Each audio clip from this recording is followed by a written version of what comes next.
Well, good Tuesday morning, everyone, and it's a rainy Tuesday morning. As Clint and I were just talking, our rain is coming kind of late, unfortunately.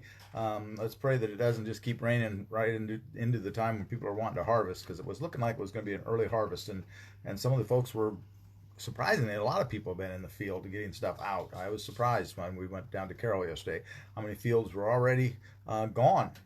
So that was interesting. Anyway, it's Tuesday and it's September 8th.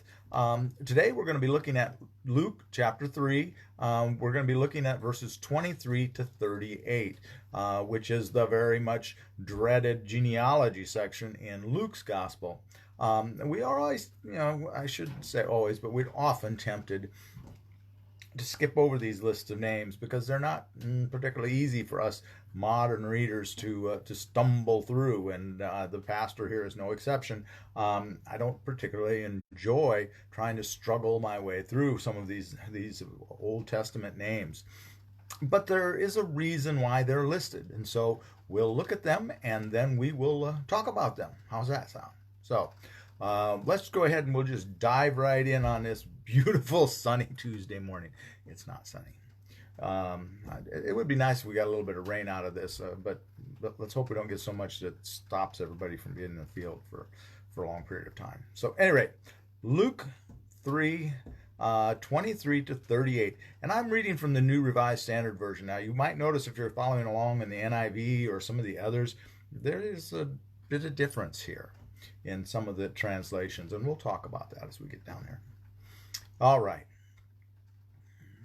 And before I start, do remember that we left off, the very last thing that we left off with was the baptism of Jesus, and Jesus had and in Luke's gospel, remember, he's praying. He's not just coming out of the water. When the Spirit comes down, he's in the act of prayer afterwards. We talked about that yesterday. It's in final part. But we ended with God's proclamation that you are my son, the beloved, with you I am well pleased. So we have left off with Jesus being the Son of God. Okay? And now we're going to continue on, and we'll see where we end at the end of chapter 3 here. Jesus was about 30 years old when he began his work. He was the son, as was thought, of Joseph, son of Heli, son of Matthat, son of Levi, son of Melchi, son of Jannai, son of Joseph, son of Mattathias, son of Amos, son of Nahum, son of Elsi, son of Naggai, son of Maath, son of Mattathias, son of Simeon, son of Josech, son of Joda, son of Joanan, son of Rhesa, son of Zerubbabel,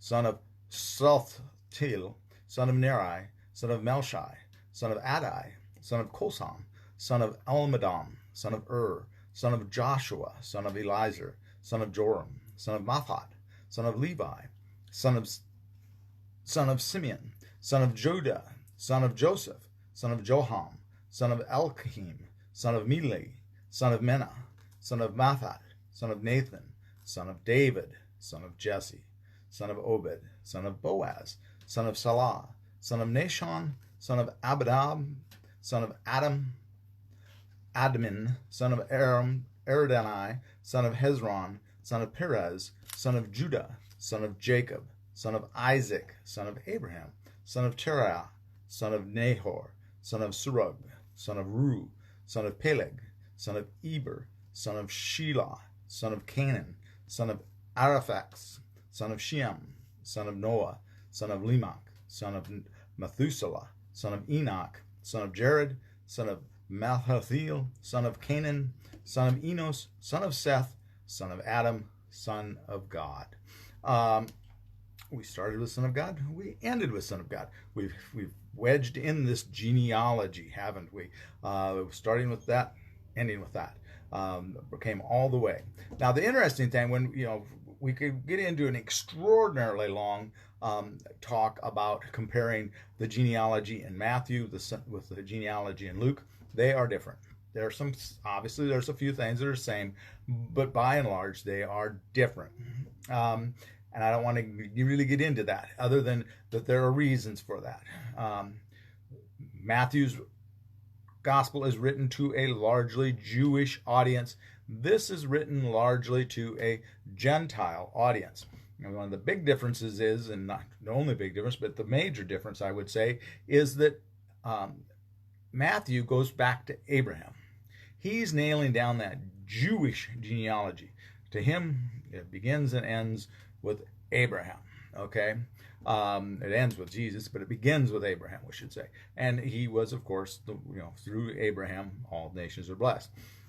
Luke, though, goes all the way back to Adam or Adam. So he's picking up everyone as the idea, all. The idea of the idea of all creation comes through this figurehead of Adam. So that's the big part, I think, of what's going on here. Now, genealogies are important to the Jewish tradition, and you see them in the Old Testament. You see them in two of our Gospels. They were important. It's a patriarchal society. Now, Luke, interestingly enough, sticks with the patriarchal lineage. Now, Matthew throws a couple ladies in there. That's interesting. Even though he's the more Jewish, that's very interesting.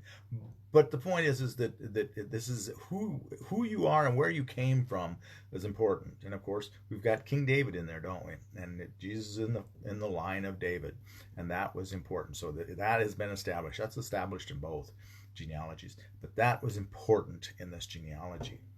Now, genealogies are an interesting thing.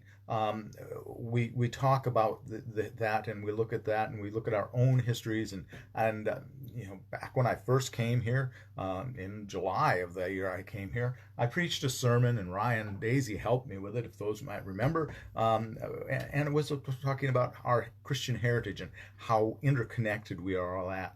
And I may link that below this. I may link that sermon below here. Because that's a good sermon, hey. No. But at any rate, the point of it was how interconnected we are all. And that's, I think, the point here is the interconnectedness of each of us. And I talked in that sermon about how to get back to the time of Jesus on my own family tree. Actually, my wife, or my mother and her sister, who passed away, unfortunately, not long ago, they had, and with some help of my cousin as well, they have traced our family tree on one line all the way back to before Jesus' birth, because it tied into some royal lineage. But it ties back to during Jesus' life. There was a Welsh queen. She was queen of part of what would become England, and she's well known because she helped she drove the Romans out of Britain per se. Of course, they came back and she was no more after that. But fortunately, some of her daughters survived, or I wouldn't be here. And she goes back to the time of Jesus. She would have been born right towards the end of Jesus' life. But that's Queen Boadicea, and so, or Boudica, depending on how you pronounce it. And so she would have been my 54th grandmother. So it's 56 generations back to the time of Jesus. So we can see here that there's certainly not nearly enough generations that Jesus is listed. I didn't count them, but I don't think there's 50 some. So certainly they've skipped some. So some of these are grandparents or grandfathers rather of some of the others, and that's part of son of like I could be son of Christian, even though Christian Carlin was my great grandfather. Okay, so that is the way that can tie in. But we don't want to get caught up in trying to jam this into the history of it. But rather, what we want to look at this at is that you've got all of these names, okay, and each of these are people. And each of these are people that had lives, okay? They lived lives, and their lives were important. If their lives seemed to have turned out just the way that they did, we wouldn't have gotten to the result that we got to. If you look back through your own family history, if you look through your own life and realize, what would it have taken for me to meet my significant other and to have gotten married and to have children that I did have, and then you magnify that across all the generations back, and it's quite impressive that any of us happen to be. But the point is that all these people had lives. All these people lived lives.